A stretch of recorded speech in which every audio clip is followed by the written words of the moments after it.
Who do you trust? Who do you trust? Who do you trust? Dan Hands is here with the rest of the Around the NFL gang. Big matchup, the Steelers and Bills, Mark Sessler. So why don't we play the game? Who do you trust? Yeah, normally this game is Team A versus Team B, but I see two teams inside the Pittsburgh Steelers because this is the kind of operation that when they're good, you think they're a Super Bowl team, and when they have that occasional Mike Tomlin stink show game, then you wonder how far they can go in January on any level if they even get there. So, do you trust the good Steelers showing up, or do you trust that the bad Steelers, the ugly Steelers that lose those kind of games they shouldn't lose, are they going to show up?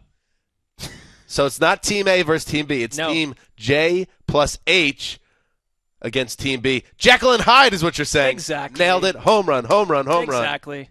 What was your question again? Steelers.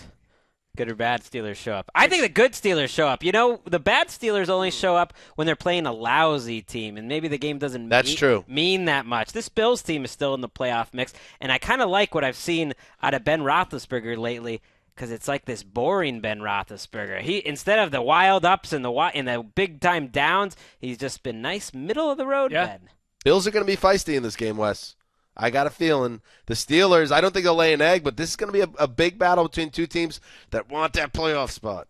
They do, and I trust the Steelers because they're rolling, and they found a few things. Their offense is running through Le'Veon Bell now, not necessarily Big Ben. They're getting Ladarius Green more involved as a number 2 receiver. On the other side of the ball, guys like rookie Sean Davis making plays at safety. Stephon Tuitt, in his third year, finally becoming a difference maker on the defensive line. Their young defense is making plays now. Haven't we been sucked into the Steelers a couple times this season, and then they bang us with an egg? Or not? Hence my question. Is it going to happen again? I think it could happen again. I don't know. I don't think so. They've gone through good surge, bad surge, good surge. I think they are ready for the playoffs. Le'Veon Bell's operating at top shelf performance right now. Pittsburgh is rolling into the playoffs. Forget Buffalo. Look at you. Check out the Around the NFL podcast 3 times a week, including our flagship show on Sunday evening.